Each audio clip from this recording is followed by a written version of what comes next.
जरूर, मैं आपकी मदद करूंगा और इन सभी मेडिकल स्पेशलिस्ट्स, चिकित्सा विशेषज्ञ के बारे में सबसे सरल हिंदी में समझाऊंगा, जैसे आप एक छोटे बच्चे हैं जो सब कुछ सीखना चाहते हैं। हम एक भी बात नहीं छोड़ेंगे।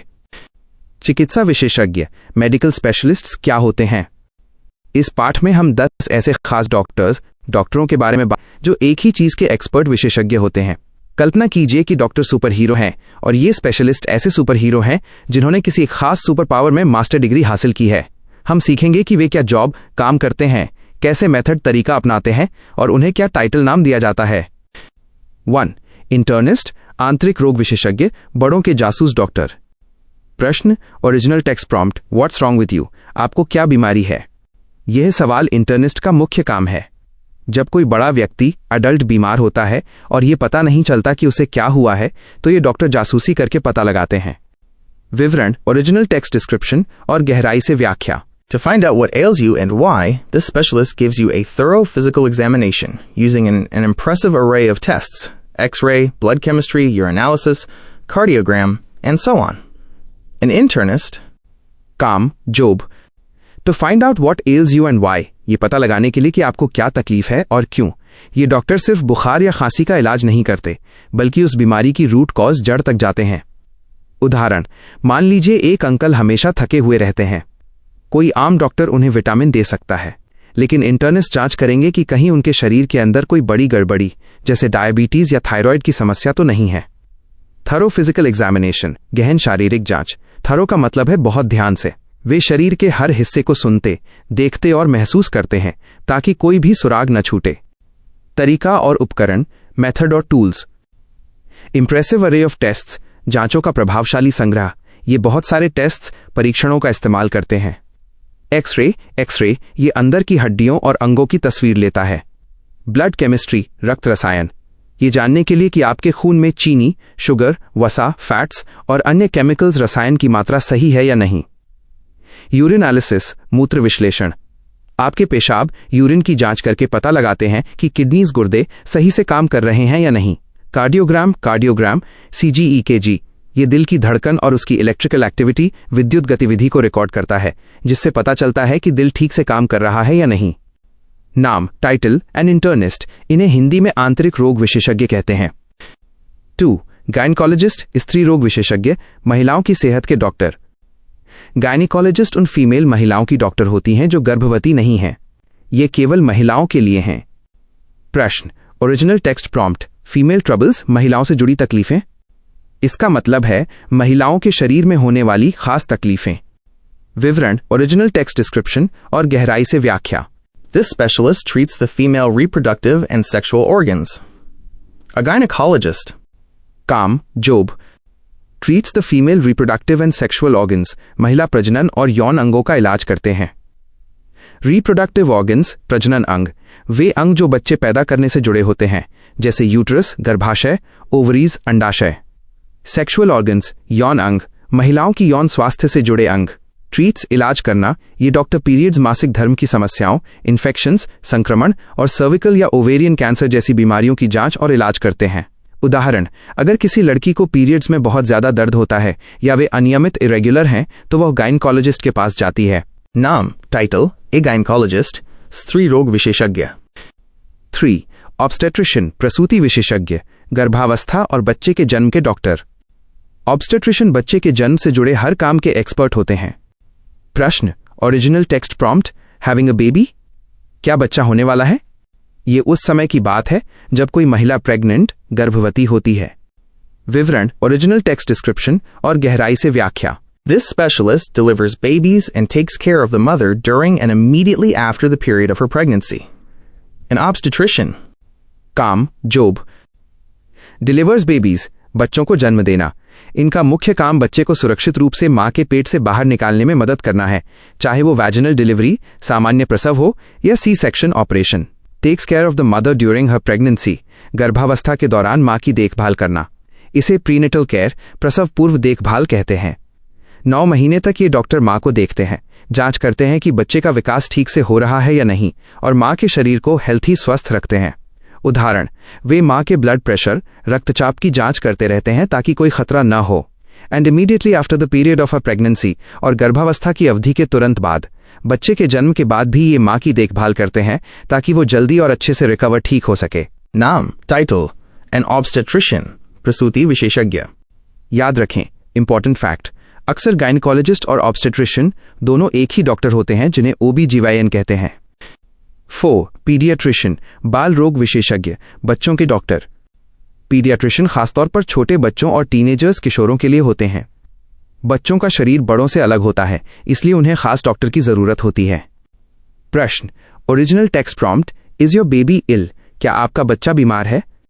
ये बच्चों की सामान्य बीमारियों से लेकर उनके विकास तक सब कुछ देखता है। विवरण, ओरिजिनल टेक्स्ट डिस्क्रिप्शन और गहराई से व्याख्या। You know the common childhood maladies: mumps, whooping cough, chickenpox, measles. This specialist limits his practice to youngsters, taking care of babies directly after birth, supervising their diet and watching over their growth and development, giving them the series of inoculations that has done so much to decrease infant mortality and soothing their anxious parents. A pediatrician. काम, job, common childhood मैलेडीज, बच्चों की सामान्य बीमारियां। मैलेडीज, बीमारियां जैसे mumps, whooping कॉफ, काली खांसी, chicken pox, छोटी माता, मीजल्स, खसरा। अपडेटेड फैक्ट, नई जानकारी, इन खतरनाक बीमारियों से बच्चों को बचाने के लिए ये डॉक्टर वैक्सीनेशन, टीकाकरण करते हैं। Limits his practice to youngsters, अपना काम केवल छोटे बच्चों तक सीमित रखते हैं। बच्चों के शरीर, दिमाग और हड्डियां ग्रोइंग बढ़ रहे होते हैं, इसलिए उन्हें बड़ों से अलग देखभाल की जरूरत होती है। Taking care of babies directly after birth, जन्म के तुरंत बाद बच्चों की देखभाल करना। जन्म के तुरंत बाद बच्चे की पहली जांच यही करते हैं। Supervising their diet and watching over their growth and development, उनके आहार की निगरानी करना और विकास पर नजर रखना। वे देखते हैं कि बच्चा सही माइलस्टोन्स जैसे बैठना, चलना, बोलना समय पर हासिल कर रहा है या नहीं। उदाहरण, अगर कोई 2 साल का बच्चा दूसरे बच्चों जितना बोल नहीं पा रहा है तो पीडियाट्रिशियन जांच करते हैं और मदद करते हैं। Giving them the series of inoculations that has done so much to decrease infant mortality, उन्हें इनॉक्यूलेशंस, टीके की श्रृंखला देना जिसने शिशु मृत्यु दर को कम किया है। इन्फेंट मोर्टेलिटी, शिशु मृत्यु दर का मतलब है छोटे बच्चों की मौत। वैक्सीन्स देने से लाखों बच्चों की जान बची है और आज वे सुरक्षित हैं। And soothing their anxious parents, और उनके चिंतित माता पिता को शांत करना। माता पिता को चिंता होती है, ये डॉक्टर उन्हें सही सलाह देकर और समझाकर उनकी चिंता दूर करते हैं। नाम, टाइटल, ए पीडियाट्रिशियन, बाल रोग विशेषज्ञ। आपके सभी कॉन्सेप्ट्स, अवधारणाएं अब क्रिस्टल क्लियर, एकदम स्पष्ट हैं। क्या आप चाहते हैं कि मैं इसी तरह से बाकी के 6 स्पेशलिस्ट्स, विशेषज्ञों को भी समझाऊं?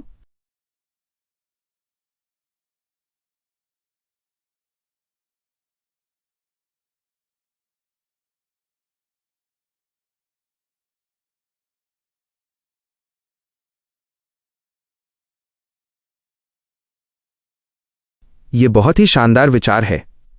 मैं आपकी पूरी अंग्रेजी की व्याख्या को, जो आपने मुझे दी है, सबसे सरल हिंदी में समझाऊंगा।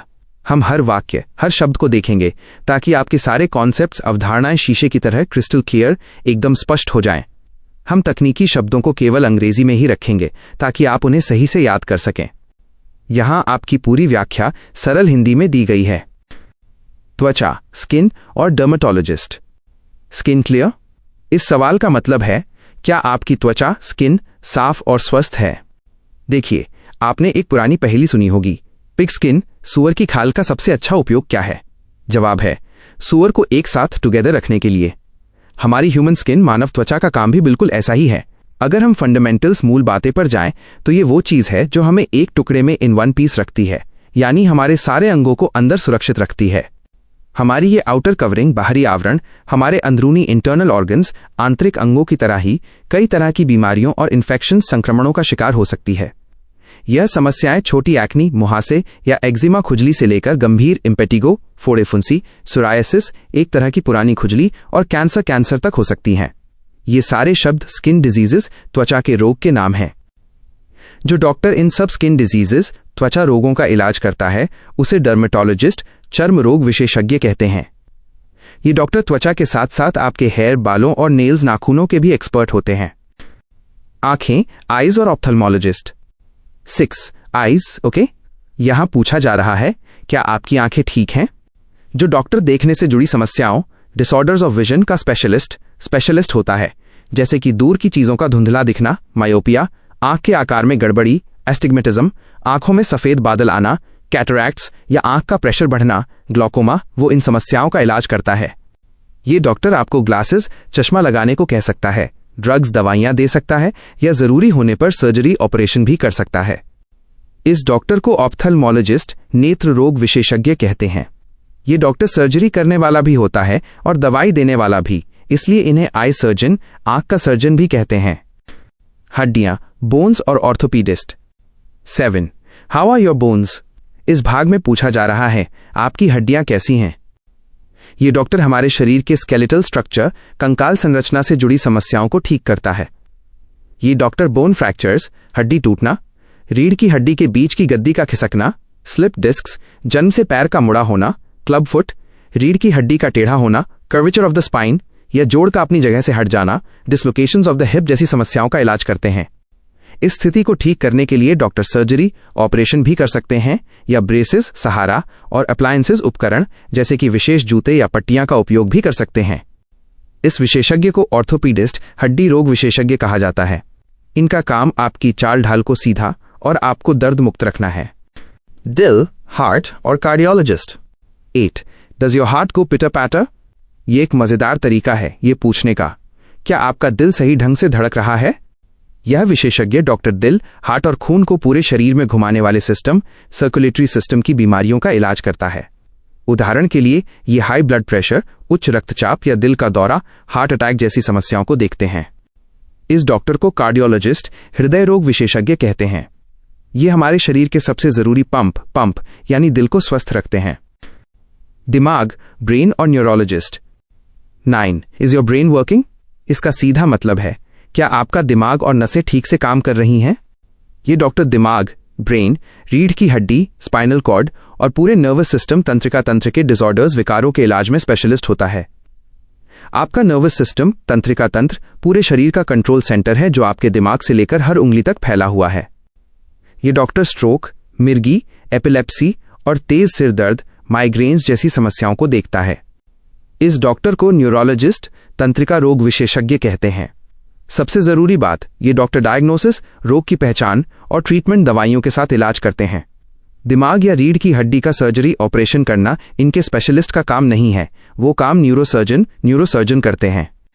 मन, माइंड और साइकाइट्रिस्ट। 10. Are you neurotic? ये पुरानी भाषा में पूछा जा रहा है, क्या आपका मानसिक और भावनात्मक स्वास्थ्य ठीक है? यह विशेषज्ञ डॉक्टर लोगों की मेंटल एंड इमोशनल डिस्टर्बेंसेस, मानसिक और भावनात्मक परेशानियों को कम करने की कोशिश करता है। वे इसके लिए अलग अलग टेक्निक्स, तरीकों का इस्तेमाल करते हैं। कभी कभी वे ड्रग्स, दवाइयां या इलेक्ट्रोशॉक, ECT जैसी चीजों का इस्तेमाल करते हैं, पर ज्यादातर वे बातचीत पर आधारित इलाज, प्राइवेट और ग्रुप साइकोथेरेपी का इस्तेमाल करते हैं। ड्रग्स, दवाइयां, ये डॉक्टर मेडिकल डॉक्टर MD होते हैं, इसलिए ये दिमाग में केमिकल बैलेंस, रासायनिक संतुलन को ठीक करने के लिए दवाइयां लिख सकते हैं। साइकोथेरेपी, टॉक थेरेपी, इसमें डॉक्टर मरीज से बात करके उसकी परेशानियों को समझने और उसे ठीक करने में मदद करते हैं। इस डॉक्टर को साइकाइट्रिस्ट, मनोचिकित्सक कहते हैं। ये डॉक्टर माइंड, मन और बॉडी, शरीर दोनों को समझते हैं, खासकर दिमाग और भावनाओं के बीच के कनेक्शन, संबंध को।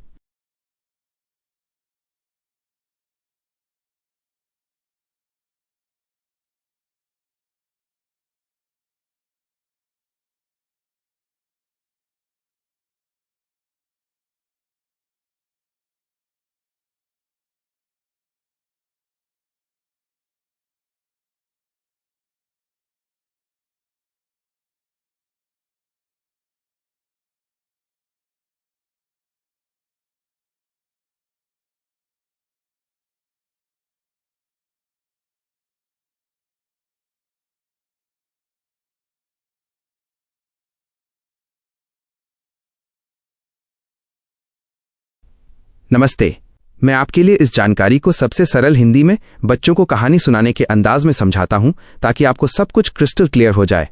मैं तकनीकी शब्दों को केवल अंग्रेजी में ही रखूंगा और आपके दिए गए हर बिंदु को विस्तार से शामिल करूंगा। डॉक्टर के नाम की कहानी, the story of doctors names. 1. Internist minus अंदरूनी अंगों के डॉक्टर। देखो बच्चों, हमारे शरीर के इनसाइड अंदर क्या हो रहा है ये जानना बहुत मुश्किल होता है। इसीलिए एक खास डॉक्टर होते हैं जिन्हें इंटर्निस्ट कहते हैं। नाम का मतलब, इनका नाम लैटिन भाषा के एक शब्द इंटर्नस से आया है, जिसका मतलब होता है इनसाइड, अंदर। इसी से इंटरनल, आंतरिक शब्द भी बना है। काम क्या है? इंटर्निस्ट डॉक्टर इंटरनल मेडिसिन आंतरिक चिकित्सा के स्पेशलिस्ट विशेषज्ञ होते हैं। जब आप कहते हैं कि आपको कोई ट्रबल परेशानी है, तो ये डॉक्टर आपके शरीर के इंटरनल ऑर्गन्स, अंदरूनी अंग जैसे दिल, पेट, फेफड़े वगैरह को एक्सप्लोर जांचते हैं करते हैं। वे पता लगाते हैं कि आपके शरीर के विदिन भीतर ऐसा क्या हो रहा है जो आपको बीमार कर रहा है, यानी वे आपकी बीमारी का कॉज कारण ढूंढते हैं। उदाहरण, मान लो आपको लगातार बुखार आ रहा है और डॉक्टर को लग रहा है कि ये पेट या लिवर की कोई अंदरूनी समस्या है। तब वो इंटर्निस्ट आपकी गहराई से जांच करेंगे ताकि सही डायग्नोसिस निदान मिल सके। इंटर्निस्ट और इंटर्न में अंतर।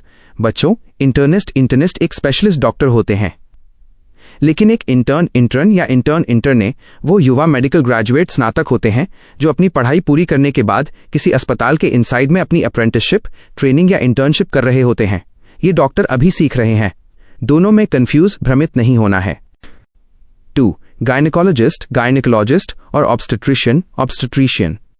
ये दोनों डॉक्टर खास तौर पर महिलाओं की सेहत और बच्चों के जन्म से जुड़े हैं। गायनेकोलॉजिस्ट महिलाओं के स्वास्थ्य का विज्ञान। नाम का मतलब, यह नाम ग्रीक भाषा के 2 शब्दों से बना है। गायनी का मतलब है वुमन, महिला, और लॉन्गस का मतलब है साइंस, विज्ञान। एटिमोलॉजिकली शब्द के अर्थ के अनुसार गायनेकोलॉजी महिलाओं का साइंस या मेडिकल साइंस, चिकित्सा विज्ञान है। काम क्या है? गायनेकोलॉजिस्ट वो डॉक्टर होते हैं जो महिलाओं की सेहत और उनसे जुड़ी सभी बीमारियों का इलाज करते हैं। विशेषण एडजेक्टिव। किसी चीज को गायनेकोलॉजी से जोड़ने के लिए हम गायनोकोलॉजिकल शब्द का इस्तेमाल करते हैं। उदाहरण, जब किसी महिला को अपनी सेहत से जुड़ी कोई खास समस्या होती है तो वो गायनेकोलॉजिस्ट से सलाह लेती हैं। बी. ऑब्स्टेट्रिशियन प्रसव का विशेषज्ञ। नाम की उत्पत्ति। ये शब्द लैटिन के ऑब्स्टैट्रिक्स से आया है, जिसका मतलब था मिडवाइफ, दाई। यह ऑब्स्टैट्रिक्स शब्द भी एक लैटिन क्रिया से बना है जिसका मतलब है टू स्टैंड, खड़ा होना। कारण ऐसा इसलिए क्योंकि मिडवाइफ्स प्रसव के समय वुमन इन लेबर, प्रसव वाली महिला के इन फ्रंट ऑफ सामने खड़ी होकर बच्चे की डिलीवरी जन्म में मदद करती थीं। सफिक्स आइशन का जादू। इस डॉक्टर के नाम के आखिर में ईशन लगा है। ये सफिक्स जहां भी लगता है वहां ये एक्सपर्ट, विशेषज्ञ होने का संकेत देता है, जैसे फिजिशियन डॉक्टर, म्यूजिशियन संगीतकार। इसलिए ऑब्स्टेट्रिशियन का मतलब है बच्चे के जन्म में एक्सपर्ट। ऑब्स्टैट्रिक्स ये पूरा स्पेशलिटी, विशेषज्ञता गर्भावस्था और प्रसव के चारों ओर घूमता है। उदाहरण, जब कोई मां बनने वाली होती है तो ऑब्स्टेट्रिशियन पूरे 9 महीने तक उनकी देखभाल करते हैं ताकि बच्चे का जन्म सेफली, सुरक्षित रूप से हो सके। इतिहास की रोचक बात। बच्चों, आपको ये जानकर आश्चर्य होगा कि ऑब्स्टेट्रिक्स को हमेशा से सम्मान नहीं मिलता था। 150 साल पहले 1834 में जब प्रोफेसर विलियम पी डिवीज ने यूनिवर्सिटी ऑफ पेंसिल्वेनिया में ऑब्स्टेट्रिक्स का पहला पद संभाला तो बाकी डॉक्टरों ने उनका बहुत मजाक उड़ाया, कंटेम्प्ट एंड रिडिक्यूल। उन्हें लगता था कि बच्चों की डिलीवरी करवाना मेडिकल प्रोफेशन, चिकित्सा पेशा की डिग्निटी, गरिमा से नीचे का काम है। लेकिन अब ये एक बहुत ही रिस्पेक्टेबल स्पेशलिटी, सम्मानजनक विशेषज्ञता है। विशेषण एडजेक्टिव। इससे जुड़े शब्द हैं ऑब्स्टेट्रिक या ऑब्स्टेट्रिकल। इस तरह हमने हर बात को सरल भाषा और उदाहरणों के साथ समझ लिया है। क्या आप किसी और शब्द या विषय के बारे में जानना चाहेंगे?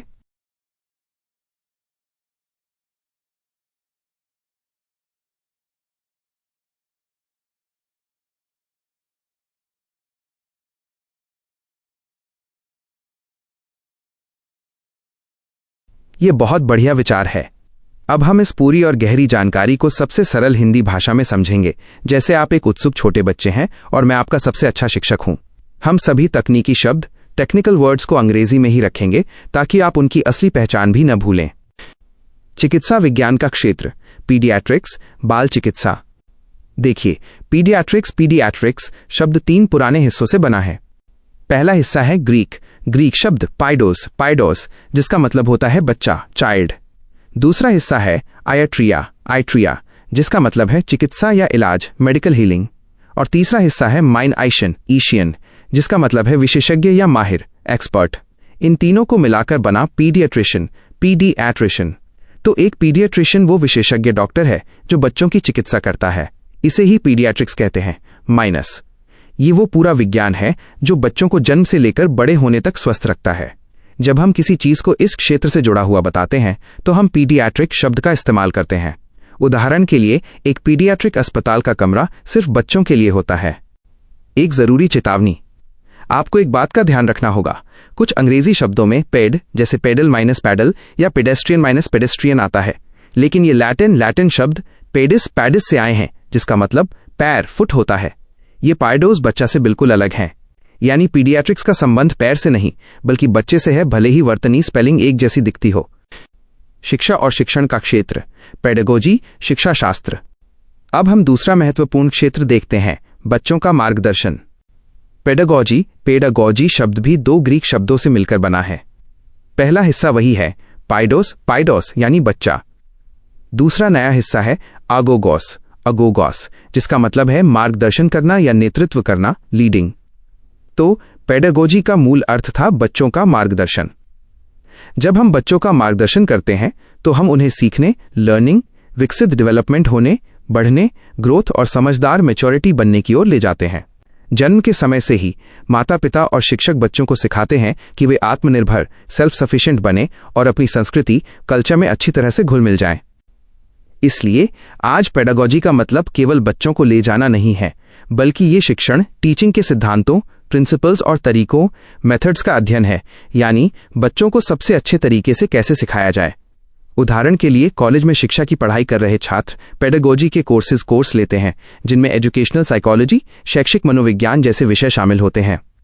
इस विषय से संबंधित चीजों को पेडागोजिकल कहा जाता है। पेडागॉग, शिक्षक की बुरी छवि।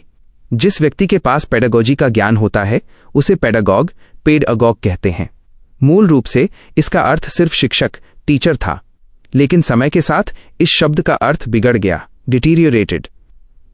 आज ये शब्द अक्सर ऐसे शिक्षक के लिए इस्तेमाल होता है जो बहुत संकीर्ण सोच, नैरो माइंडेड, सख्त, स्ट्रेट लेस्ड, पुराने ख्यालों, ओल्ड फैशन वाला और अपनी बात पर अड़ा रहने वाला डॉगमैटिक होता है। ये एक अपमान, कंटेम्प्ट का शब्द बन गया है, इसीलिए इसे बहुत सावधानी, कौशन से इस्तेमाल करना चाहिए। राजनीतिक क्षेत्र, डेमागॉग, भड़काने वाला नेता। शिक्षक की तरह डेमागॉग शब्द का अर्थ भी बिगड़ गया है। डेमागॉग भी दो ग्रीक शब्दों से बना है, डेमोस यानी लोग, पीपल, और अगोगोस यानी नेता, लीडर। डेमागॉग की नकारात्मक भूमिका। मूल रूप से यह केवल लोगों के नेता को दर्शाता था, लेकिन आज ये नकारात्मक अर्थ रखता है। एक डेमागॉग वो राजनेता होता है जो लोगों को गुमराह, मिसलीड करने की कोशिश करता है। वह लोगों के बीच असंतोष, डिस्कंटेंट, ब्लेश ऑफ और नाराजगी को भड़काता, फोमेंट्स है, और अपनी उग्र भाषा, वाइल्ड ओरेटरी से उन्हें बहुत ज्यादा भावुक, फीवर पिच कर देता है, ताकि लोग बिना सोचे समझे उसे वोट दें और वो चुनाव ऑफिस जीत जाए। स्वार्थ और व्यक्तिगत लाभ। चुनाव जीतने के बाद डेमागॉग लोगों के लिए काम करने के बजाय उस राजनीतिक शक्ति, पॉलिटिकल पावर का इस्तेमाल केवल अपने व्यक्तिगत लाभ, पर्सनल एम्बिशंस या धन, फॉर्च्यून्स को बढ़ाने के लिए करता है। इतिहास में और आज भी दुनिया भर के कई नेताओं पर डेमागॉगरी यानी लोगों को भड़काकर स्वार्थ सिद्ध करने का काम करने का आरोप, अक्यूज लगाया जाता रहा है। इस तरह के टैक्टिक्स, तरीकों को डेमागोजिक कहा जाता है। उदाहरण, जब कोई नेता किसी एक समूह को सभी समस्याओं के लिए दोषी ठहराता है, स्केपगोटिंग, और कहता है कि सिर्फ मैं ही बचा सकता हूं, तो ये डेमागॉगरी का एक स्पष्ट उदाहरण है।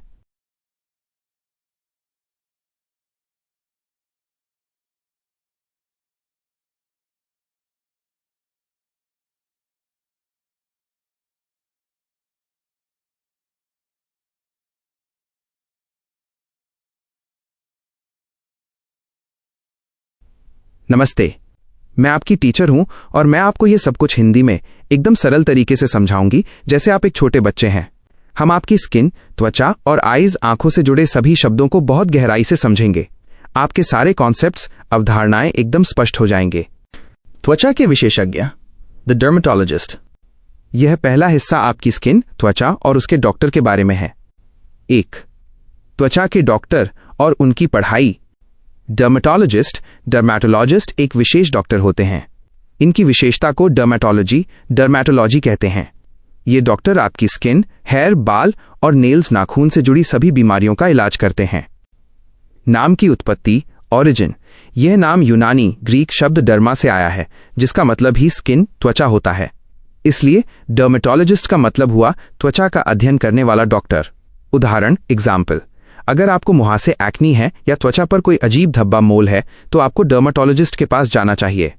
विशेषण, एडजेक्टिव, किसी भी चीज का त्वचा से संबंध बताने के लिए हम डर्मेटोलॉजिकल शब्द का इस्तेमाल करते हैं। उदाहरण, ये क्रीम डर्मेटोलॉजिकल रिसर्च पर आधारित है। यह क्रीम त्वचा से जुड़े शोध पर आधारित है। डर्मा वाले शब्द, त्वचा का रहस्य। जब भी आप किसी अंग्रेजी शब्द में डर्मा देखें तो समझ जाइए कि बात स्किन, त्वचा से जुड़ी है। हाइपोडर्मिक, इस शब्द में हाइपोज का मतलब होता है नीचे और डर्मा का मतलब त्वचा, इसलिए हाइपोडर्मिक का मतलब हुआ त्वचा के नीचे। उदाहरण, एक हाइपोडर्मिक सुई नीडल इंजेक्शन देने के लिए इस्तेमाल होती है जो दवा को आपकी त्वचा के नीचे पहुंचाती है। एपिडर्मिस, यहाँ एपी का मतलब होता है ऊपर या बाहरी। एपिडर्मिस आपकी त्वचा की सबसे बाहरी परत है जिसे आप छू सकते हैं। उदाहरण, जब आप धूप में जल जाते हैं तो आपकी एपिडर्मिस ही सबसे पहले प्रभावित होती है। टैक्सिडर्मी और टैक्सीडर्मिस्ट, ये शब्द टैक्सिस मतलब व्यवस्था और डर्मा से बना है। टैक्सीडर्मिस्ट वो व्यक्ति होता है जो मरे हुए जानवरों की खाल, स्किन्स को विशेष तरीके से तैयार करके उन्हें भरकर स्टफिंग ऐसा बनाता है कि वे जीवित लगें। यह काम टैक्सीडर्मी कहलाता है। पैकिस का मतलब होता है मोटा। पैकीडर्म ऐसे जानवर को कहते हैं जिसकी खाल बहुत मोटी होती है। उदाहरण, एलिफेंट हाथी, हिपोपोटामस दरियाई घोड़ा और राइनोसरस गैंडा पैकीडर्म कहलाते हैं। डर्मेटाइटिस, ये शब्द डर्मा त्वचा और माइनाइटिस जिसका मतलब होता है इन्फ्लेमेशन या सूजन जलन से बना है। डर्मेटाइटिस त्वचा में होने वाली किसी भी जलन, खुजली या संक्रमण का सामान्य नाम है। उदाहरण, साबुन से हाथ धोने के बाद होने वाली खुजली भी डर्मेटाइटिस का एक रूप हो सकती है। आंखों के विशेषज्ञ, द ऑप्थेल्मोलॉजिस्ट। ये हिस्सा आपकी आइज, आंखों और उनके डॉक्टरों के बारे में है। 1. चिकित्सा विशेषज्ञ, द मेडिकल डॉक्टर। ऑप्थेल्मोलॉजिस्ट ये भी एक मेडिकल डॉक्टर MD होते हैं जो आंखों के विशेषज्ञ होते हैं। नाम की उत्पत्ति, ये यूनानी शब्द ऑप्थाल्मोस जिसका मतलब है आंख और लोगोस जिसका मतलब है विज्ञान या अध्ययन से मिलकर बना है। सबसे महत्वपूर्ण बात, ये ही एकमात्र आंखों के विशेषज्ञ हैं जो सर्जरी ऑपरेशन कर सकते हैं और आंखों की बीमारियों के लिए ड्रग्स, दवाइयां दे सकते हैं। पुराना नाम, इन्हें कभी कभी ऑक्यूलिस्ट भी कहा जाता था, जो लैटिन शब्द ऑकुलस जिसका मतलब भी आंख है से आता है। विशेषता, इनके अध्ययन को ऑप्थाल्मोलॉजी कहते हैं। विशेषण, आंख के विज्ञान से संबंधित चीजों को ऑप्थाल्मोलॉजिकल कहते हैं। 2. ऑक्यूलस वाले शब्द, लैटिन में आंख। ऑक्यूलर यह एडजेक्टिव विशेषण है जिसका मतलब है आंख से संबंधित। उदाहरण, यह ऑक्यूलर टेस्ट आपके देखने की शक्ति को मापता है। मोनोकल यह एक सिंगल लेंस होता है जो केवल एक आंख के लिए पहना जाता है। नाम की उत्पत्ति, मोनोस का मतलब एक जोड़ ऑक्यूलस आंख। बाइनोक्यूलर्स ये दूरबीन होते हैं जिनमें 2 लेंस होते हैं, एक हर आंख के लिए। नाम की उत्पत्ति, बाई मतलब 2 जोड़ ऑक्यूलस आंख। इनोक्यूलेट इस शब्द का मतलब है टीका लगाना या वैक्सीन देना। आंख से संबंध, जब टीका लगाया जाता है तो त्वचा में एक छोटा छेद या पंक्चर किया जाता है। पुराने समय में इस छोटे से छेद को भी आंख, ऑक्यूलस जैसा माना जाता था, इसलिए ये शब्द आंख से जुड़ा है, लेकिन इसका मतलब आंखों का इलाज नहीं बल्कि टीका लगाना है। आंखों की टीम, ऑप्टोमेट्रिस्ट और ऑप्टिशियन। ये बहुत जरूरी है कि आप ऑप्थेल्मोलॉजिस्ट को इन 2 अन्य विशेषज्ञों से न भ्रमित करें। 1. द ऑप्टोमेट्रिस्ट, दृष्टि मापने वाला। ऑप्टोमेट्रिस्ट ये डॉक्टर नहीं होते, MD नहीं होते, हालांकि इनके पास OD डॉक्टर ऑफ ऑप्टोमेट्री की डिग्री होती है। काम, ये आपकी विजन, दृष्टि को मेजर मापते हैं। ग्लूकोमा जैसी सामान्य समस्याओं की जांच करते हैं और आपके लिए ग्लासेस, चश्मे या कॉन्टैक्ट लेंस का प्रिस्क्रिप्शन पर्चे लिखते हैं।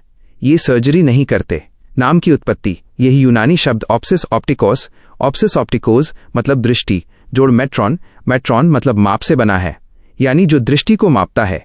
विशेषता, ऑप्टोमेट्री। 2. द ऑप्टिशियन, चश्मा बनाने वाला। ऑप्टिशियन ये विशेषज्ञ होते हैं जो ग्लासेस, चश्मे बनाने और फिट करने का काम करते हैं। काम, ये ऑप्टोमेट्रिस्ट या ऑप्थेल्मोलॉजिस्ट के पर्चे को लेते हैं और उसी के हिसाब से लेंसेज को ग्राइंड पीस कर तैयार करते हैं। ये मरीजों की जांच नहीं करते, सिर्फ चश्मा बनाते और बेचते हैं। नाम की उत्पत्ति, ये ऑप्सिस ऑप्टिकोस दृष्टि जोड़ आइशन मतलब विशेषज्ञ से बना है। विशेषता, ऑप्टिक्स जो कि प्रकाश और दृष्टि के विज्ञान को कहते हैं।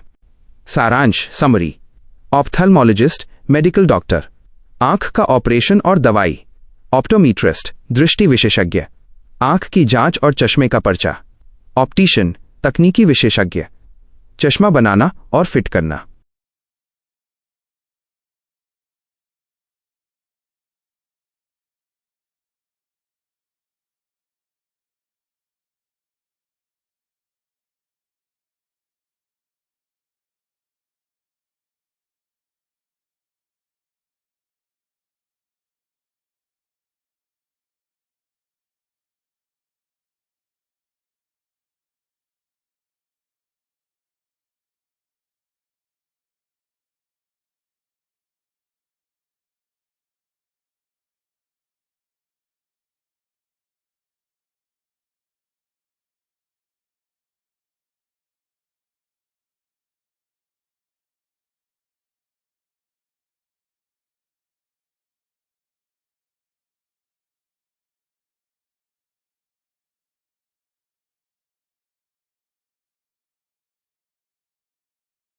जरूर, मैं आपकी मदद करूंगा।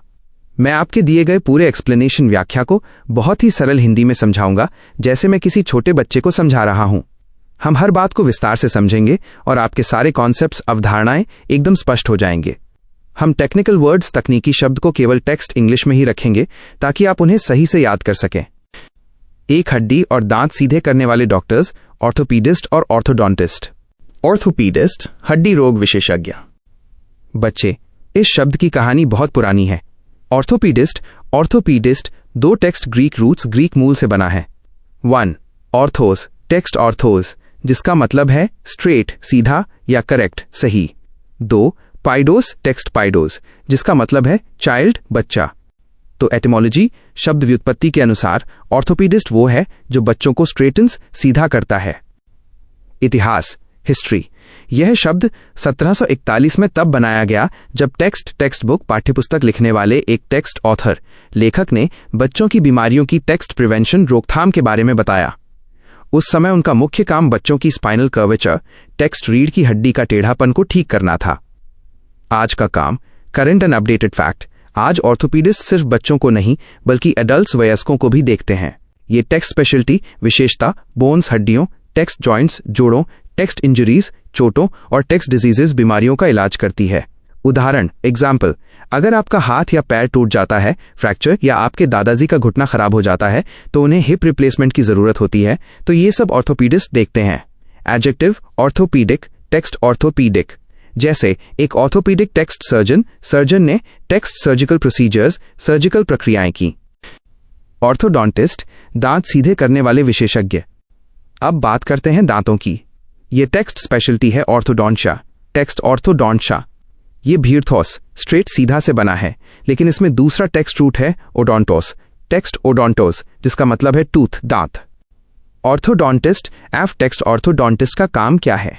वो आपके बाइट काटने के तरीके को सुधारते हैं, यानी ऊपरी और निचले दांतों का सही तरह से मिलना। वो बक टीथ, टेक्स्ट आगे निकले हुए दांतों को रिट्रैक्टिंग, टेक्स्ट पीछे खींचकर ठीक करते हैं। वो ब्रेसेस, तार या अन्य टेक्स्ट तकनीकों का उपयोग करके आपके हर टेक्स्ट इंसाइजर, टेक्स्ट बाइकस्पिड, अलग अलग तरह के दांत को टेक्स्ट एग्जैक्टली ठीक उसी जगह पर लगाते हैं जहां उन्हें होना चाहिए। एडजेक्टिव, ऑर्थोडोंटिक, टेक्स्ट ऑर्थोडोंट, योजक चिन्ह, छोटी इसक्यू। 2. दिल के विशेषज्ञ, कार्डियोलॉजी। यह हिस्सा हमारे शरीर के इंजन यानी हार्ट, दिल के बारे में है। इसकी टेक्स्ट रूट है कार्डिया, टेक्स्ट कार्डिया, जिसका मतलब है हार्ट, दिल। कार्डियोलॉजिस्ट, हृदय रोग विशेषज्ञ। Word building, cardiologist, text cardiologist, दो टेक्स्ट ग्रीक रूट से बना है। 1. कार्डिया, टेक्स्ट कार्डिया, हार्ट, दिल। 2. लोगोस, टेक्स्ट लोगोस, साइंस, विज्ञान या टेक्स्ट स्टडी, अध्ययन। Speciality name, cardiology, text cardiology, दिल और उसकी बीमारियों का टेक्स्ट साइंस है। Adjective, cardiological, text cardiological. दिल से जुड़े अन्य जरूरी शब्द, related words. 1. Cardiac, text cardiac. यह टेक्स्ट एडजेक्टिव है जिसका मतलब है हार्ट से संबंधित। A cardiac condition refers to some malfunctioning of the heart, text cardiac condition का मतलब है दिल का सही से काम न करना या टेक्स्ट मैलफंक्शनिंग। उदाहरण, एग्जाम्पल, टेक्स्ट हार्ट अटैक, दिल का दौरा, एक कार्डियक टेक्स्ट इवेंट, घटना है। 2. Cardiogram, text cardiogram. ये हार्ट बीट, टेक्स्ट दिल की धड़कन का टेक्स्ट इलेक्ट्रिकली प्रोड्यूस्ड रिकॉर्ड, बिजली से बना हुआ रिकॉर्ड है। इसे टेक्स्ट ECG भी कहते हैं। ये एक कागज पर बनी हुई टेक्स्ट रिकॉर्ड तस्वीर होती है जिसमें दिल की धड़कन की टेक्स्ट इलेक्ट्रिकल एक्टिविटी, विद्युत गतिविधि दिखती है। 3. Cardiograph, text cardiograph. ये वो इंस्ट्रूमेंट, टेक्स्ट यंत्र या मशीन, टेक्स्ट मशीन है जो कार्डियोग्राम को टेक्स्ट प्रोड्यूसेस बनाती है। इस तरह से हमने हर शब्द और उसके टेक्स्ट रूट को, उसके इतिहास को और आज के टेक्स्ट अपडेटेड फैक्ट्स को विस्तार से समझ लिया है। मुझे उम्मीद है कि अब आपके टेक्स्ट कॉन्सेप्ट्स एकदम क्रिस्टल क्लियर हो गए होंगे।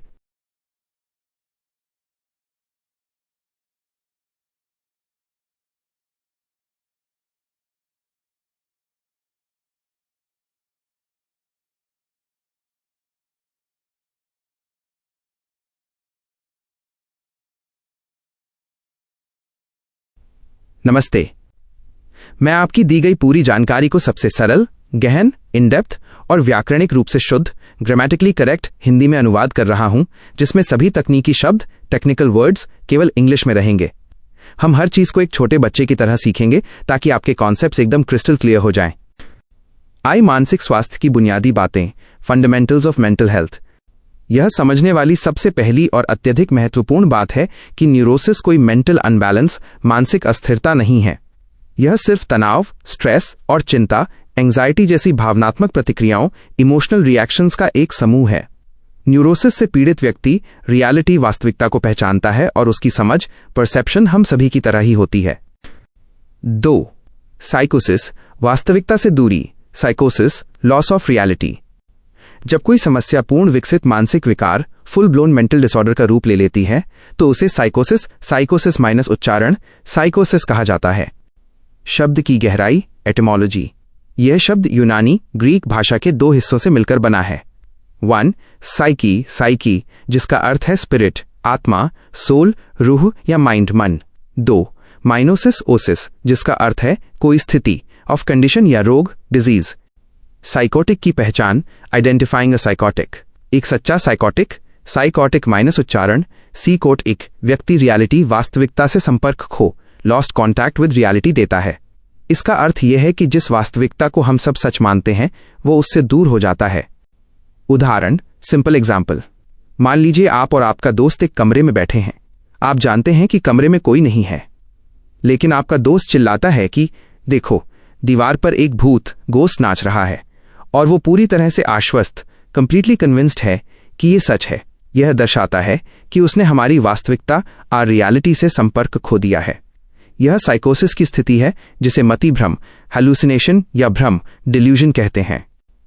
अपनी वास्तविकता, देयर ओन रियलिटी। हालांकि मूल पाठ में यह भी बताया गया है कि साइकोटिक लोग have their own form of reality, उनकी अपनी तरह की वास्तविकता होती है। इसका मतलब है कि उनके लिए, उनकी दुनिया में, उनकी सुनी हुई आवाजें या देखे हुए लोग वास्तविक, रियल होते हैं।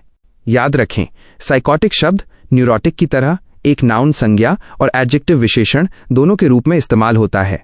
संज्ञा के रूप में ही इज अ साइकोटिक, वो एक साइकोटिक है। विशेषण के रूप में ही हैज साइकोटिक थॉट्स, उसके विचार साइकोटिक हैं। 3. मन के डॉक्टर और विशेषज्ञताएं, माइंड डॉक्टर एंड स्पेशलिटीज। अब हम चिकित्सा की उन शाखाओं को समझते हैं जो उपचार, हीलिंग से संबंधित हैं। 1. साइकाइट्रिस्ट, मनोचिकित्सक। साइकाइट्रिस्ट शब्द साइक, मन, और यूनानी शब्द आयाट्रिया जिसका अर्थ मेडिकल हीलिंग माइनस चिकित्सकीय उपचार है, को जोड़कर बना है। शब्द का अर्थ, a psychiatrist by etymology is a mind healer. शब्द व्युत्पत्ति के अनुसार एक साइकाइट्रिस्ट मन को ठीक करने वाला होता है। गहराई से एक साइकाइट्रिस्ट एक मेडिकल डॉक्टर, MD होता है। उसने मेडिकल स्कूल में पढ़ाई की होती है और इसलिए वो मानसिक स्वास्थ्य विकारों के इलाज के लिए दवाइयां, मेडिकेशन लिख सकता है, साथ ही थेरेपी भी देता है। वो मन, माइंड और मस्तिष्क, ब्रेन के बायोलॉजिकल पहलुओं को समझता है। 2. साइकाइट्री और साइकियाट्रिक। स्पेशलिटी, विशेषज्ञता। इस क्षेत्र की विशेषज्ञता को साइकियाट्री, साई का ये ट्री माइनस उच्चारण, साई और सेकिएट्री कहते हैं। एडजेक्टिव विशेषण, इससे संबंधित विशेषण साइकियाट्रिक, साइकिएट्रिक, उच्चारण साइकिएट्रिक है। IV, अन्य चिकित्सा विशेषज्ञताएं, अदर मेडिकल स्पेशलिटीज। आयाट्रिया, उपचार शब्द का इस्तेमाल अन्य चिकित्सा क्षेत्रों में भी होता है। विशेषज्ञता, स्पेशलिटी। उच्चारण, प्रोनंसिएशन। शब्द की जड़, रूट वर्ड्स, किस चीज का उपचार, हीलिंग वॉट, पीडियाट्रिक्स, पीडियाट्रिक्स, पाइडोस बच्चा, जोड़ इयाट्रिया, बच्चों का उपचार, पोडायट्री, पोडाइट्री, पेडिएट्री, पोडोस पैर, जोड़ इयाट्रिया, पैरों का उपचार, जेरियाट्रिक्स, जेरियाट्रिक्स, जेरियाट्रिक्स, गेरास, बुढ़ापा, जोड़ इयाट्रिया, बुजुर्गों का उपचार। जीरियाट्रिक्स को और समझना। जीरियाट्रिक्स वह विशेषज्ञता है जो बुजुर्गों एल्डरली की विशेष चिकित्सा आवश्यकताओं पर्टिकुलर मेडिकल नीड से संबंधित है। यह शाखा बुढ़ापे ओल्ड एज की समस्याओं जैसे बार बार गिरना, याददाश्त कमजोर होना और कई दवाइयों के प्रबंधन मेडिकेशन मैनेजमेंट पर ध्यान देती है। स्पेशलिस्ट विशेषज्ञ इस डॉक्टर को जीरियाट्रिशियन, जेरियाट्रिशियन माइनोच्चारण जेरियाट्रिशियन कहते हैं। एडजेक्टिव विशेषण, इससे संबंधित विशेषण जीरियाट्रिक, जेरियाट्रिक माइनस उच्चारण जेरियाट्रिक है। सबसे सरल शब्दों में, जहां साइकाइट्रिस्ट मन का डॉक्टर है, वहीं पीडियाट्रिशियन बच्चे का डॉक्टर है, पोडियाट्रिस्ट पैर का डॉक्टर है और जीरियाट्रिशियन बुजुर्ग व्यक्ति का डॉक्टर है। ये संपूर्ण जानकारी आपके दिए गए मूल पाठ के हर छोटे भाग को सबसे सरल, सटीक और व्यवस्थित तरीके से समझाती है। Would you like to explore the causes and modern understanding of psychosis and neurosis next?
नमस्ते।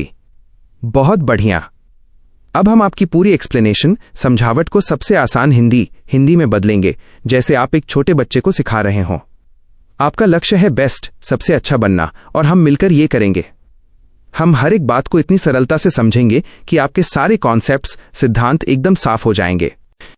आधुनिक अंग्रेजी के नियम, मॉडर्न इंग्लिश यूसेज रूल्स। 1. भाषा में बदलाव का मतलब, meaning of language change. English grammar, अंग्रेजी व्याकरण पहले से ही कंफ्यूजिंग, उलझा हुआ है। इसे और भी ज्यादा कंफाउंडिंग, भ्रमित करने वाला यह बनाता है कि ये स्लोली बट कंटिन्यूअली चेंजिंग, धीरे धीरे पर लगातार बदल रहा है। इसका मतलब है कि जो स्ट्रिक्ट रूल्स, सख्त नियम आपने अपने हाई स्कूल और college English courses, high school या कॉलेज के अंग्रेजी कोर्स में याद किए थे, वे अब पूरी तरह से वैलिड, मान्य नहीं रहे। एग्जाम्पल, उदाहरण, पुराने समय में इट इज आई, ये मैं हूं, कहना सही था, लेकिन अब ज्यादातर लोग इट इज मी, ये मैं हूं कहते हैं, और ये मॉडर्न यूसेज, आधुनिक प्रयोग में करेक्ट, सही माना जाता है। सिंपल एक्सप्लेनेशन, सरल समझावट।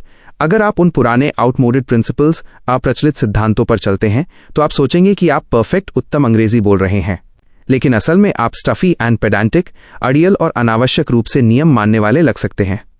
2. अच्छी और बुरी भाषा के बीच की रेखा, the line between good and bad language. तो सवाल यह है, जब ग्रामेटिकल यूसेज, व्याकरणिक प्रयोग धीरे धीरे मोर लिबरल, अधिक उदार हो रहा है, तो educated, Una acted, informal speech, शिक्षित, स्वाभाविक, अनौपचारिक बातचीत कहाँ खत्म होती है, और इलिटरेट, अनग्रामेटिकल स्पीच, अशिक्षित, अव्याकरणिक बातचीत कहाँ से शुरू होती है। एग्जाम्पल, उदाहरण, गुड नेचुरल, अच्छा स्वाभाविक, who are you going with, आप किसके साथ जा रहे हैं। माइनस, ये नियम तोड़ता है पर चलता है। बैड रॉन्ग, बुरा गलत, we was going with him, हम उसके साथ जा रहा था। माइनस, यह व्याकरण की गंभीर गलती है। सिंपल एक्सप्लेनेशन, सरल समझावट। हमें कंट्रोवर्शियल एक्सप्रेशंस, विवादास्पद वाक्यांशों पर यह डिसीजन, निर्णय लेना सीखना होगा कि लोग आजकल कैसे बोलते हैं, न कि सिर्फ पुराने नियम क्या कहते थे। 3. टेस्ट के नियमों का गहन विश्लेषण, in depth analysis of test rules. हम हर एक कंट्रोवर्शियल वर्ड, विवादास्पद शब्द को देखेंगे और समझेंगे कि आज के समय में कौन सा यूसेज प्रयोग सही है। 1.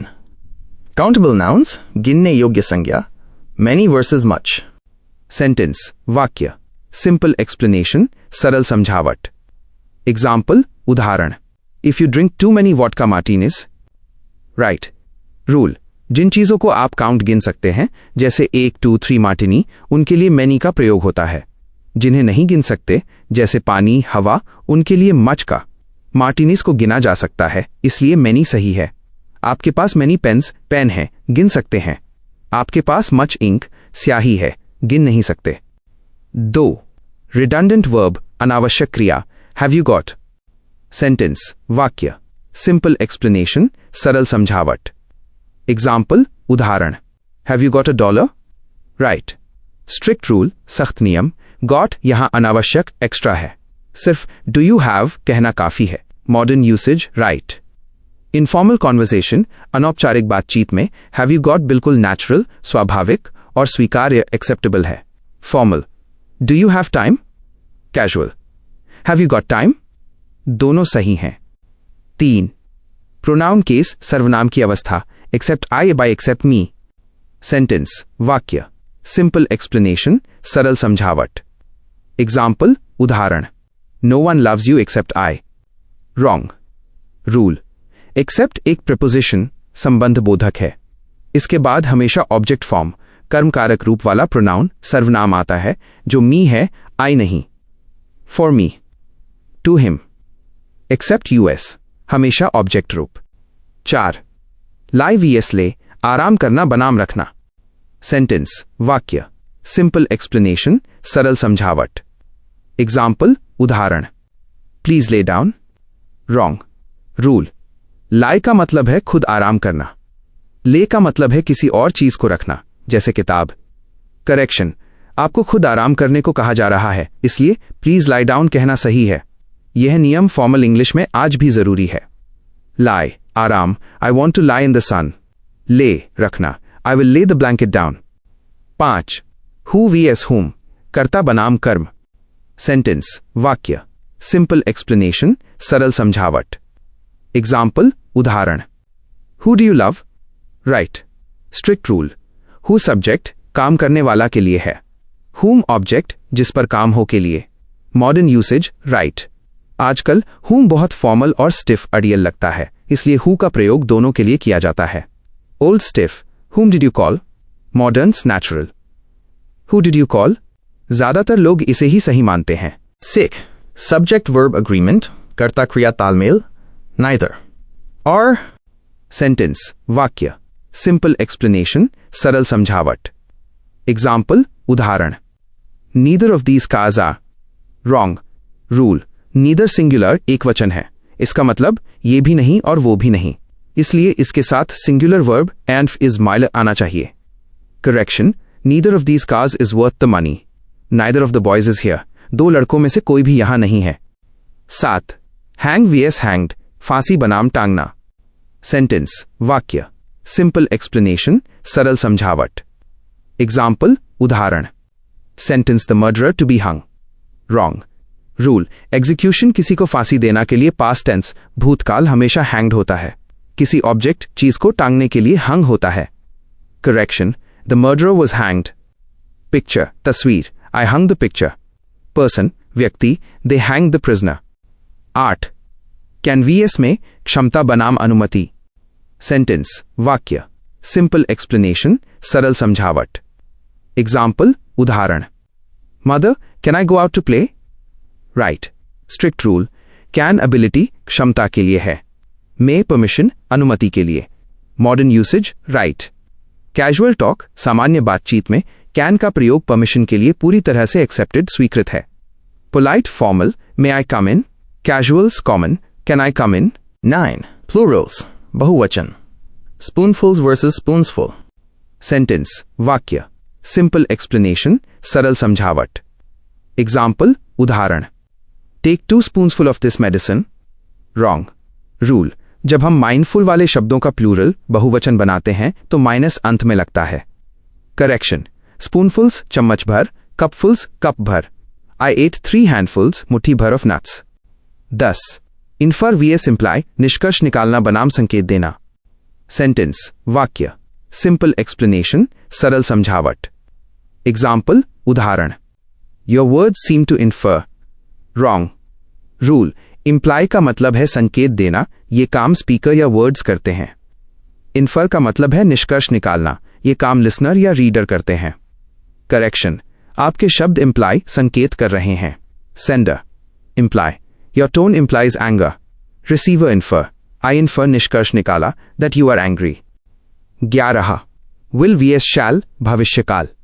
Sentence, वाक्य. Simple explanation, सरल समझावट. Example, उदाहरण. I will be happy to go. Right. Strict rule, dead. shall का पुराना नियम अब लगभग गॉन खत्म हो गया है. Modern usage, right. Will को अब सभी भविष्य के actions, कार्यों के लिए accepted किया जाता है.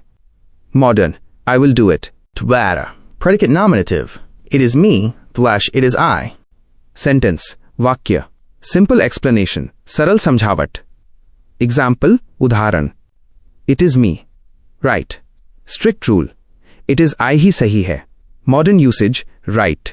बोलने में it is me इतना ज़्यादा कॉमन, सामान्य है कि ये अब करेक्ट सही माना जाता है. It is I बोलना अब बहुत फॉर्मल लगता है. Natural. It is me at the door. 13. Adverb form. क्रिया विशेषण रूप. Go slow, I won't go slowly. Sentence, वाक्य. Simple explanation, सरल समझावट. Example, उदाहरण. Go slow. Right. Strict rule. क्रिया on go मीनस को बताने के लिए adverb on -y वाला शब्द slowly मीनस का प्रयोग होना चाहिए. Modern usage, right. Slow को एक फ्लैट adverb माना जाता है, जिसका मतलब है कि ये छोटे कमांड्स आदेशों में बिना -ly के भी सही है. Both are correct. Drive slow और drive slowly. 14. Collective plurals, सामूहिक बहुवचन, alumni. Sentence, वाक्य. Simple explanation, सरल समझावट. Example, उदाहरण. Peggy and Karen are alumni. Right. Strict rule, Latin, alumni पुरुषों या मिक्स्ड मिश्रित समूहों के लिए है. Alumni महिलाएं के लिए है. Modern usage, right. आजकल alumni को जनरल टर्म, सामान्य शब्द के रूप में सभी ग्रेजुएट्स, स्नातकों के लिए इस्तेमाल किया जाता है, चाहे वे पुरुष हों या महिलाएं. General, the school's alumni meeting. IV अंतिम शिक्षा, फाइनल लेसन. आपका गोल, लक्ष्य, बेस्ट बनना है. इसका मतलब है कि आपको क्रिस्टल क्लियर, एकदम साफ समझना होगा कि 1. बी नेचुरल, स्वाभाविक बने. मॉडर्न इंग्लिश में जो चीजें नेचुरल, स्वाभाविक और कॉमन आम हैं, जैसे इट इज मी, उन्हें अपनाएं. 2. बी प्रिसाइज, सटीक बने. कुछ नियम जैसे लाई, ले और इन्फर, इम्प्लाई अभी भी बहुत इंपॉर्टेंट, महत्वपूर्ण हैं, क्योंकि वे आपकी प्रिसिजन, सटीकता दिखाते हैं. आप बहुत अच्छे से सीख रहे हैं. क्या अब आप इन नियमों पर आधारित कुछ प्रैक्टिस सेंटेंसेस, अभ्यास वाक्य को सही करना चाहेंगे?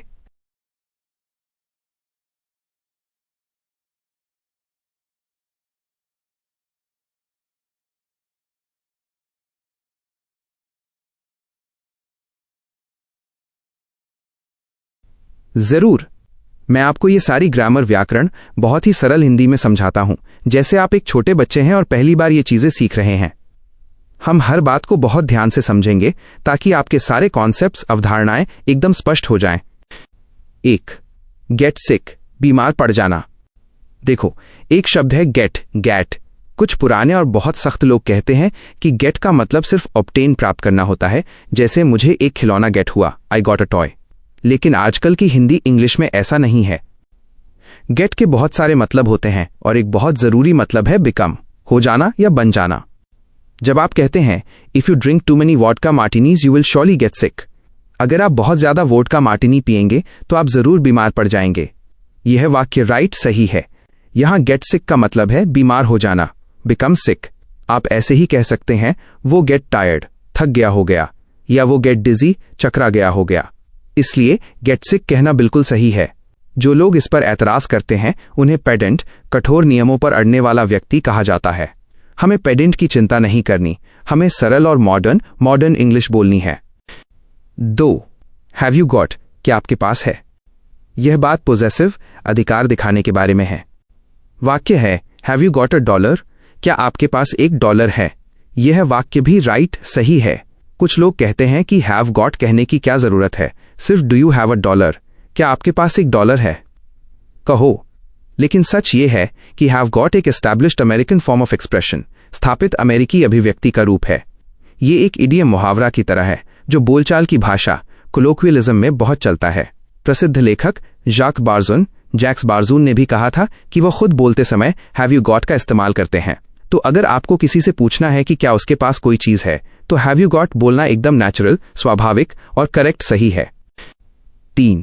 एक्सेप्ट आई एक्सेप्ट मी, मेरे अलावा। ये प्रेपोजिशंस संबंध सूचक अव्यय और प्रोनाउन सर्वनाम के सबसे महत्वपूर्ण नियमों में से एक है।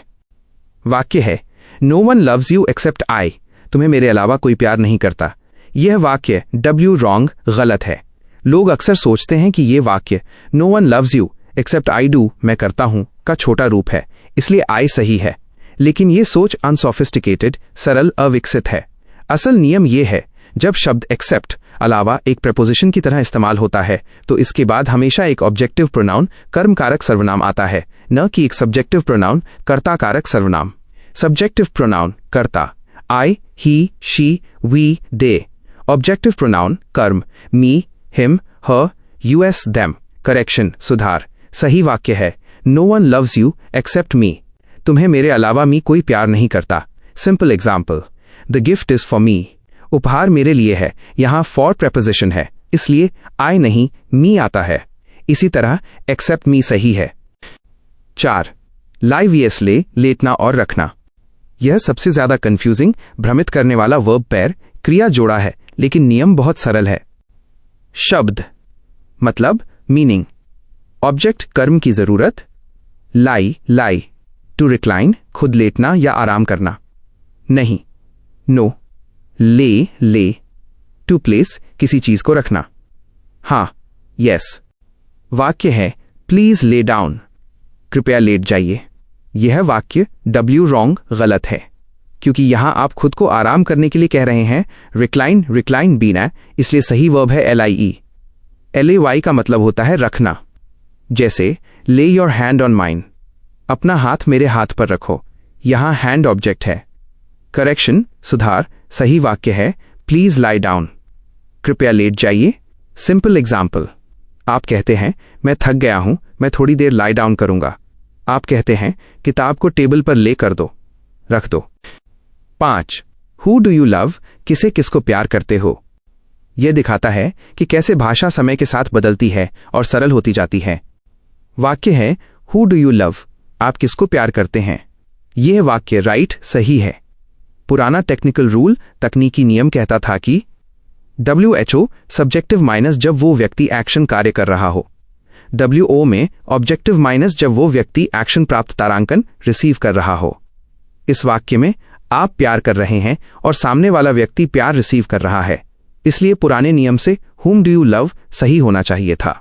लेकिन जैसा कि 1936 में जेनेट रैंकिन एकेन ने कहा था, इंग्लिश whom को पूरी तरह से गेट रिड ऑफ, छुटकारा पाना करने की कोशिश कर रही है।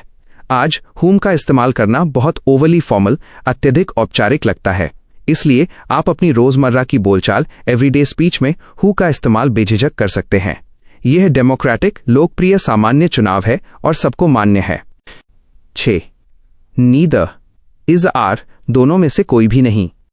यह सब्जेक्ट वर्ब अग्रीमेंट, कर्ता क्रिया सहमति का नियम है जो बताता है कि सिंगुलर एकवचन के साथ सिंगुलर वर्ब एकवचन क्रिया और प्लूरल बहुवचन के साथ प्लूरल वर्ब बहुवचन क्रिया आती है। वाक्य है neither of these cars are worth the money, इनमें से कोई भी कार पैसे लायक नहीं है। यह वाक्य W रॉन्ग गलत है। गलती क्यों होती है? क्योंकि कार्स बहुवचन शब्द आर बहुवचन क्रिया को अपनी तरफ खींचता है।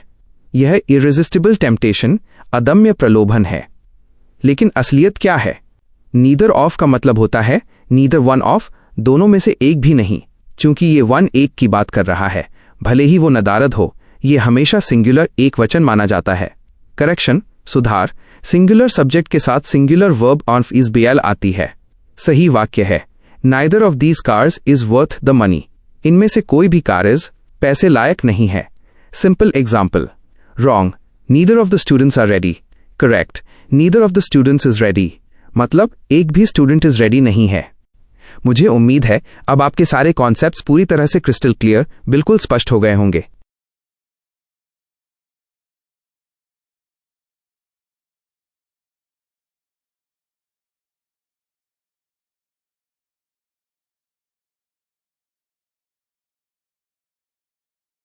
ये रही आपकी पिछली इंग्लिश ग्रामर की पूरी एक्सप्लेनेशन का हिंदी में सबसे सरल और सबसे ज्यादा गहराई वाला अनुवाद।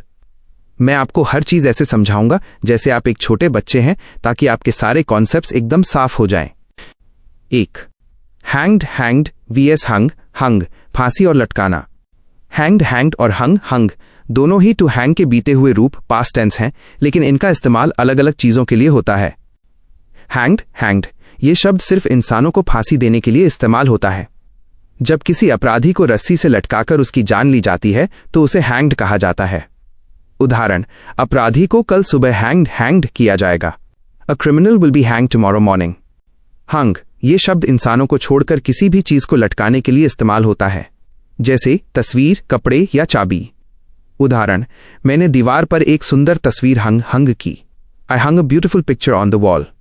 आपका मूल वाक्य गलत क्यों था? आपने कहा था द जज sentenced the murderer to be hung. जज ने हत्यारे को हंग करने की सजा दी।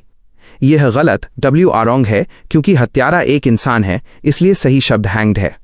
अगर कोई कहे कि फांसी देने का इरादा है, अनटाइमली डिमाइज, तो हैंग्ड इस्तेमाल होगा।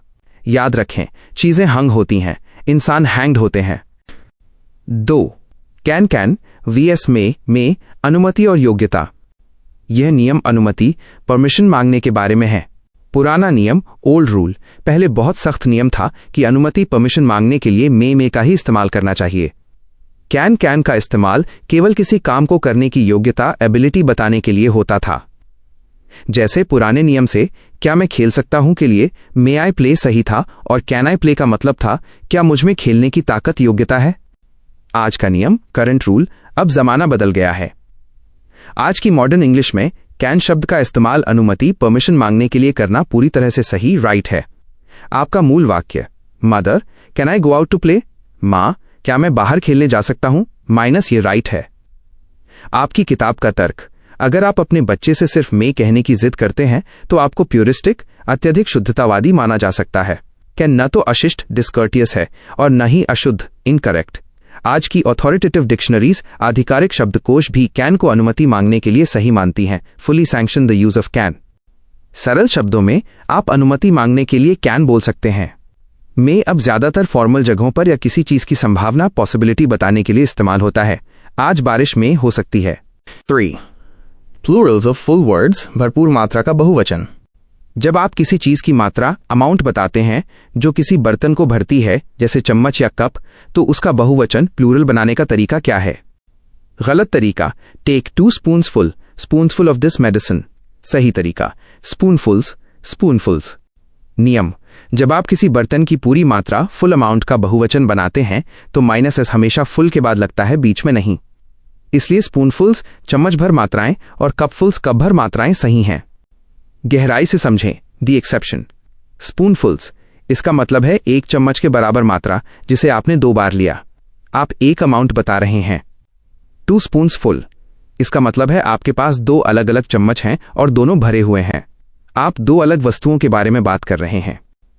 याद रखें, स्पूनफुल सही है, स्पून्सफुल गलत, रॉन्ग है, क्योंकि यह स्वीकार्य शब्द एक्सेप्टेबल वर्ड नहीं है।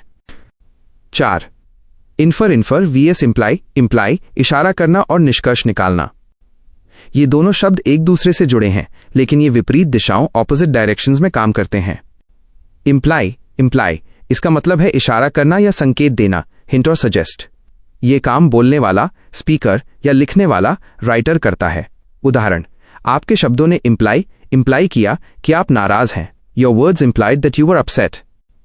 इन्फर इसका मतलब है निष्कर्ष निकालना, ड्रॉ ए कंक्लूजन या किसी के कहे किए से कोई बात समझना।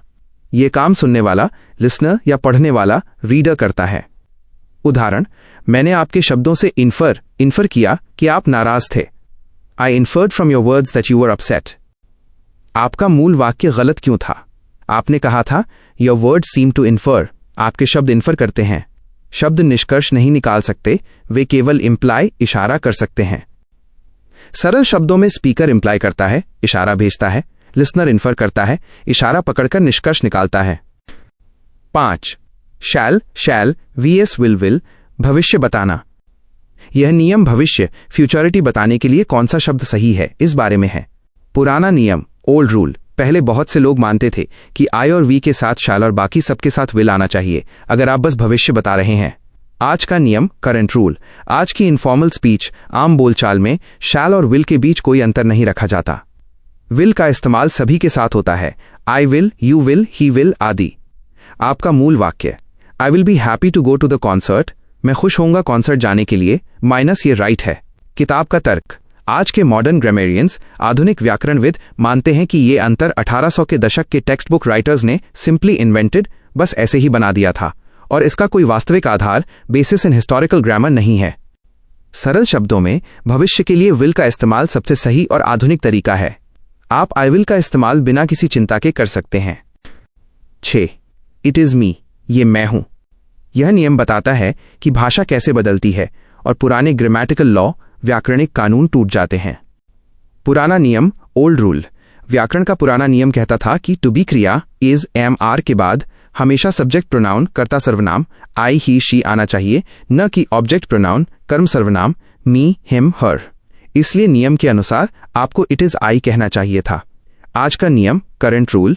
आम बोलचाल में इट इज मी इस्तेमाल करना अब पूरी तरह से स्वीकृत, completely sanction by current usage है।